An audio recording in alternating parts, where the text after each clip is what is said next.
All right, what is going on, guys? It is time for another episode of the Gnar Files. We just did the Stage 7 preview, and this brought up some good stuff. I was listening to it just now. If you guys heard the Hide one this morning, well, we were listening it all the first time. I didn't get a chance to listen to it before airing it, so it's very, very awesome to hear some of the stuff as it was recording and some of the things that they've gone through, but this time it is a little bit different. I hinted at it, and you kind of know who it is. You read the description, or at least you read the title, and you know who we're talking to today on the Gnar Files. Gnarly Dave making it happen, reaching out to none other than Jamie Campbell, brother of Johnny Campbell, in the new Mission 1000 class. This is kind of an interesting one, so let's get right to it. I want you guys to check this out. This is pretty cool, and then we'll talk a little bit about a topic that came up in that. So let's get this queued up and ready to go here. Going back old school.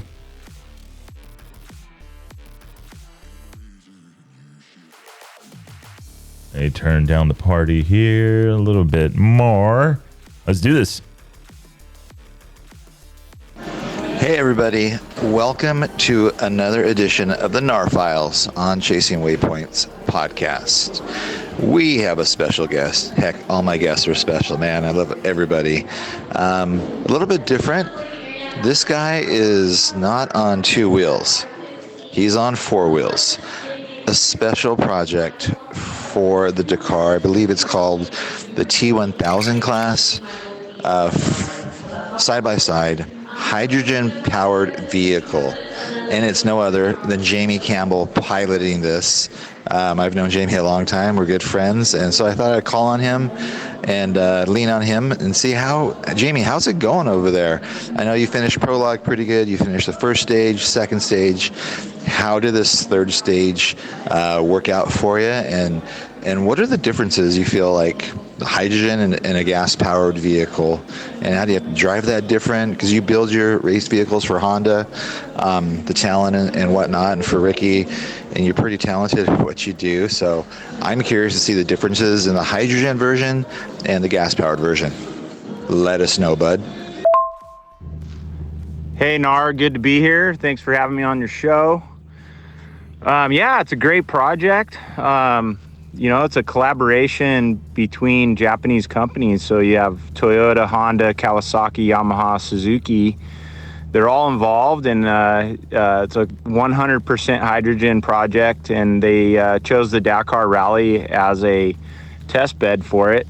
So, I got called upon for this project. I think my brother Johnny probably had something to do with it, but it was one of those deals I can't say no to. And, just the experience to go to Dakar and actually be a driver or pilot, as they call it over here, has been a great experience. And, we're just plugging along through these stages. Our fuel consumption is a concern.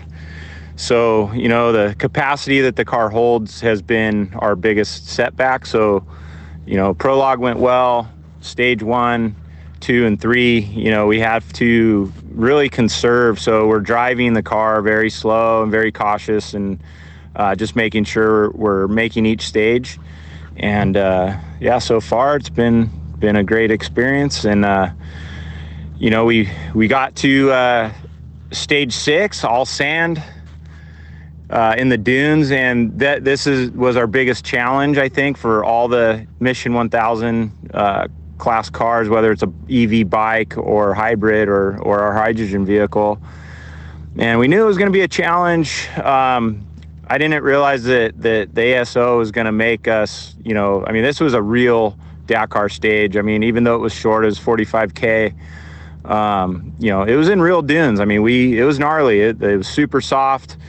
We got through our first part of the stage about 20 kilometers in, and we know that the fuel is getting low, and we're like, we're not going to make the rest of the stage. So, Bruno, Jacomi, and I decided to, cut and find our point back to the bivouac.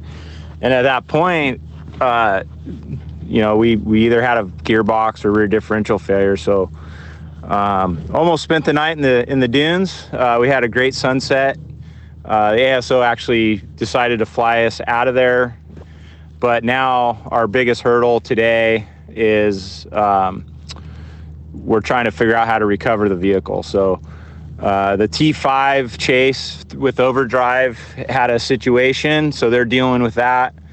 And we're at the bivouac from stage 6 trying to figure out how to get the vehicle out of the dunes. So I'll keep you posted, but as of right now, that's where we're at. Thanks, Gnar. Bye.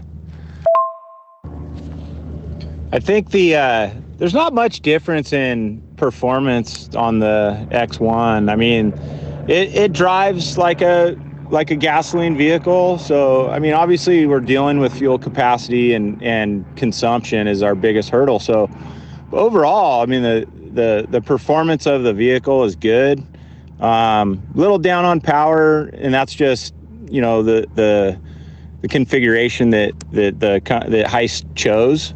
So, but overall the performance is pretty good. So no issues there. And like I said, we're just, plugging away at our kilometers and trying to finish each stage. That's awesome, Jamie. That's so good to hear. Thanks for all the info on the car and the class. Things I'm not familiar with, and maybe a lot of the bike guys are not familiar with, but also interested in. Know you're extremely busy out there in Dakar. So appreciate your time, bud. And we will be checking in with you on another edition of the Gnar Files, exclusively on Chasing Waypoints. Oh, Gnar, stop it. Very, very nice. Thank you for that, making that happen. And very nice to hear from Jamie Campbell and the Mission 1000 side of things and 100% hydrogen powered cars. Fuel mileage is going to be huge on that. I mean, it's like you only have so much range out of it, and you're hearing, 45-kilometer stage in the dunes. Not to say that they're exempt from the fuel mileage side of things. Obviously, it's going to be a ways before we see the 300-kilometer autonomy range in a 100% hydrogen-powered vehicle. But even the bikes are struggling in the dunes and the soft stuff. And earlier, you guys have seen some of the posts and some of that where some of the Honda bikes struggling. Quintanilla, I think, barely making it. Stage 6 to the first fuel. And then also just saw another post of Daniel Sanders also talking about that, but it sounded like fuel splash, and he had fuel coming out of the bike from the side it wasn't supposed to. So very, very interesting.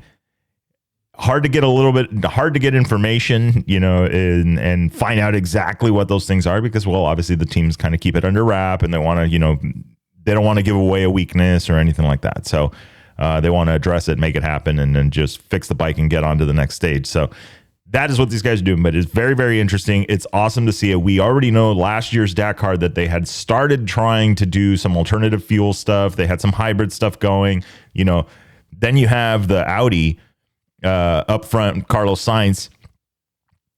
Those guys, I'm not even sure if they're leading. I'll have to check we'll check the results. We'll do some a little bit later with that one. Just batteries running on low today. But anyway, 100% electric. It has a motor in it. It's a 2.0 turbo diesel, I believe. It's from like a DTM car, and the thing just runs at 1 RPM, and it's basically a generator to power this electric vehicle. Now, in certain cases, it may actually be off, but in other cases, sometimes he's doing like 10 miles an hour, and this turbo diesel's doing like 90 million RPM, getting up to speed. It may not be turbo diesel, but I remember it was a race engine from the development of the car, which is kind of crazy. You would think that they would put a race engine into a generator type role, but it's more efficient that way. A lot of people have talked about that, like, using an internal combustion engine, an ICE engine for generating and doing things like that, because once an engine is up to a certain RPM, that's it. It's there. It freewheels. It does its thing. It doesn't, you're not varying that speed, so you can actually control the mileage. You get better mileage out of it. So I don't know. That's kind of an interesting concept of what they're doing and how they're trying. You know, we've seen a few of the different bikes. I saw a scene where Jamie was actually helping weld on one of the Mission 1000 bikes. Very, very cool. If you haven't followed them, if you check out some of the stuff over at Raceco, RACECO, they're doing a bunch of different things out there. And they actually had a really, really cool project where they turned a 650 or as a XR650L, I believe, or R, no, L, into like a dirt tracker bike. Very, very awesome. It was a real cool, you know, just street machine. And then Jamie also building some of the Honda Talons and doing that. I'm not sure how that went down, that he's not technically factory, but I think his cars are better than the ones at the factory. I don't know. Just saying, you know, he knows a thing or two about building race cars and building some really rad stuff. So if you haven't followed along, Raceco is the brand you want to follow. He is based in, I believe, the Long Beach area, maybe Southern California. He's based in Southern California. So check it out. Very, very cool stuff, but greatly appreciated taking the time.